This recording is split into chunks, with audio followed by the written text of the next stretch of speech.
Apaan tuh? Apaan tuh? Apaan tuh? Apaan tuh? Apaan tuh? Apaan tuh? Apaan tuh?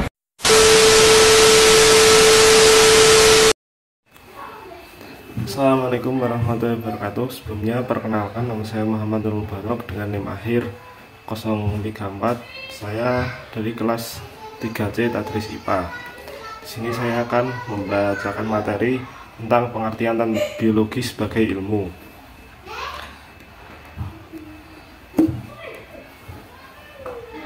Subbab-subbab yang akan saya bacakan adalah: A. Kedudukan biologi sebagai ilmu pengetahuan yang mencakup satu, pengertian biologi. Yang kedua, mengapa mempelajari biologi. Yang ketiga, biologi sebagai ilmu. Yang kedua adalah metode ilmiah yang akan mencakup pengertian metode ilmiah, langkah-langkah metode ilmiah, dan sikap-sikap ilmiah. Dan yang terakhir adalah konsep tentang hidup yang mencakup tentang pengertian hidup, ciri-ciri makhluk hidup, dan perbedaan benda hidup dan benda tidak hidup. Kemudian masuk kepada subbab yang pertama, yaitu kedudukan biologi sebagai ilmu pengetahuan. Yang pertama, pengertian biologi. Secara etimologis, biologi merupakan kata yang berasal dari bahasa Yunani bios, yang memiliki arti hidup, serta logos yang memiliki arti ilmu. Biologi bisa diartikan sebagai ilmu tentang kehidupan, termasuk di dalamnya mempelajari tentang makhluk hidup, hubungan antara makhluk hidup dan hubungan dengan lingkungannya. Berdasarkan definisi tersebut, biologi dapat didefinisikan sebagai ilmu pengetahuan yang mempelajari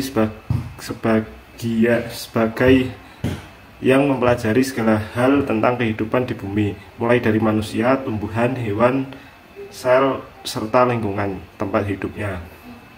Biologi juga mempelajari tentang organisme hidup lain, termasuk mempelajari tentang struktur evolusi, persebaran pertumbuhan, dan taksonominya. Selanjutnya adalah mengapa mempelajari biologi. Untuk yang pertama adalah untuk mengetahui tubuh kita lebih jauh hingga organ paling dalam dan zat-zat yang dikandung di dalamnya demi menjaga kesehatan. Yang kedua adalah untuk mengetahui potensi alam semesta, flora dan fauna, hingga organ yang paling dalam sehingga bisa dimanfaatkan dengan maksimal. Dan yang ketiga adalah untuk mengetahui kandungan zat-zat yang ada di alam, serta baik yang terkandung dari manusia, hewan, tumbuhan, untuk menciptakan obat atau vaksin bagi penyembuhan penyakit.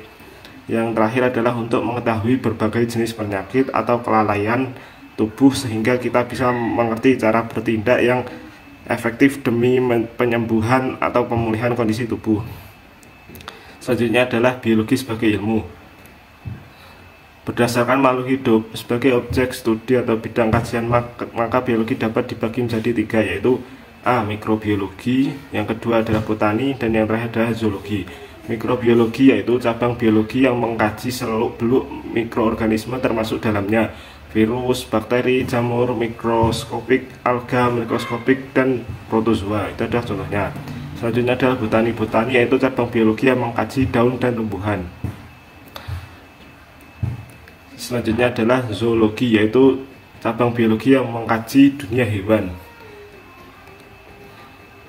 Yang masuk pada subbab berikutnya, yaitu metode ilmiah. Pertama, pengertian metode ilmiah. Metode ilmiah adalah langkah-langkah yang dilakukan secara berurutan dan sistematis untuk mendapatkan suatu pengetahuan. Metode ilmiah dalam biologi sangatlah mendukung karena dalam penerapannya ilmu biologi juga mengenal adanya kerja praktik untuk mendapatkan suatu kesimpulan. Dengan adanya metode ilmiah, sebuah kerja praktek bisa dilaksanakan secara tersusun dan terarah. Metode ilmiah dalam biologi tidak jauh berbeda dengan metode ilmiah yang biasa diterapkan dalam ilmu-ilmu lainnya. Selanjutnya adalah langkah-langkah metode ilmiah. Yang pertama adalah merumuskan masalah, yang kedua adalah mengajukan hipotesis, yang ketiga menguji hipotesis, yang keempat mengolah data, yang kelima menarik kesimpulan, dan yang terakhir adalah mengkomunikasikan hasil. Selanjutnya adalah sikap-sikap ilmiah. Sikap-sikap ilmiah yang harus dimiliki seorang peneliti yaitu: 1. Berani dan bersikap santun dalam mengajukan pertanyaan dan argumentasi. Yang kedua, mengembangkan keingintahuan pada sesuatu. Yang ketiga, memiliki kepedulian yang tinggi terhadap lingkungan.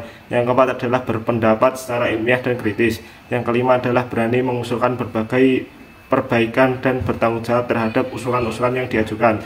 Yang keenam adalah mau bekerja sama. Yang ketujuh adalah jujur terhadap fakta. Dan yang terakhir adalah disiplin dan tekun. Selanjutnya adalah konsep tentang hidup. Pengertian hidup. Hidup menurut KBBI, hidup adalah masih terus ada, bergerak dan bekerja sebagaimana semestinya, tentang manusia, binatang, Tuhan dan sebagainya. Selanjutnya adalah ciri-ciri makhluk hidup. Ciri-ciri makhluk hidup yang pertama dapat bernafas, dapat bergerak, peka terhadap rangsangan, memerlukan makanan, tumbuh dan berkembang, dapat bereproduksi, adaptasi, ekskresi.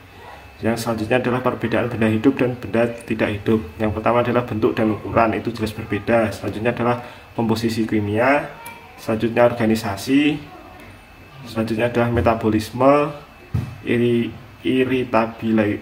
iritabilitas, reproduksi, dan tumbuhan dan hewan mempunyai daur hidup.